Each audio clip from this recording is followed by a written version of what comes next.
The story I'm about to share is deeply raw and personal. It can be triggering for some, and it contains some graphic references. This story is my retelling of me and my wife's third miscarriage. And although the physical events did not happen to me, there's still a version of the story that is uniquely mine to tell.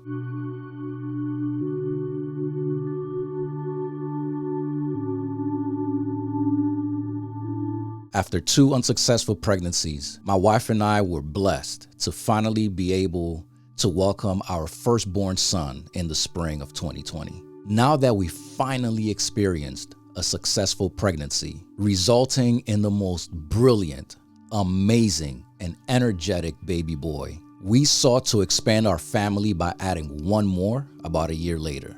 Because we were finally successful, I was convinced that we would never have to go through another miscarriage ever again. But we did. And soon after that, it happened. That morning, my wife and I were preparing to go to work. My son was a year old at that time, and we were going through the morning routine before heading out to drop him off at my in-laws, then taking my wife to work. I don't remember why she was in the downstairs restroom, maybe because I had occupied the upstairs bathroom for too long. And although it was a routine morning, there was also the menacing dark cloud of a routine we had come way too familiar with, hanging over our attempt at growing our family. We were tense. We were resigned. We were deflated.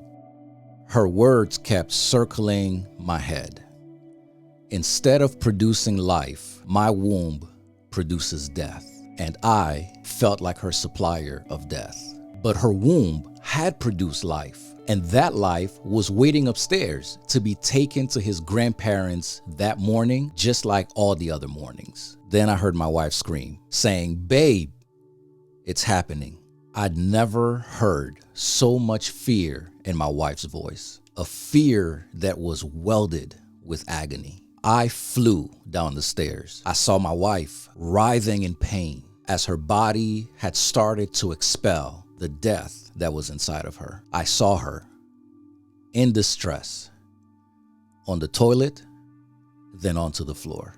I saw her, and I stood there, frozen, paralyzed, terrified.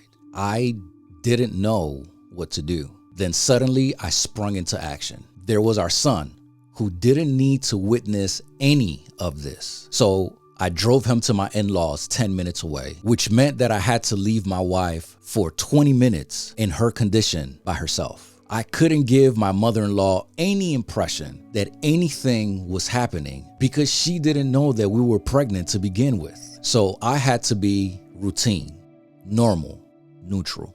20 minutes later, I burst through the door of our home. I stood at the entrance of where my wife laid on the floor, mortified and terrified.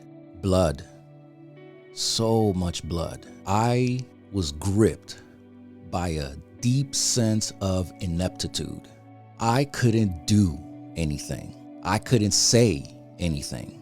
I couldn't give anything. So I wept. I laid on the floor next to her, and we wept. When the worst of it had passed, she asked for a fan that we were storing in a room next door. At that moment, I felt useful, like I could contribute something that she was crucially in need of. I plugged that fan into the nearby outlet with so much pride. She didn't know that asking me to grab that fan saved me. I laid on the floor next to her again, both of us still in tears. We were here again for a third time, but this time it was different. When it all ended, I helped her up off the floor and up the stairs. She then showered and went to bed. I returned to the bathroom downstairs to clean up the remains of my hope, dreams, and aspirations that I would never see materialize. Over time, I've come to accept that what I couldn't do for my wife physically, I was able to do emotionally. I was there on the floor, weeping with her. What I couldn't give or say in words, I was able to supply in presence.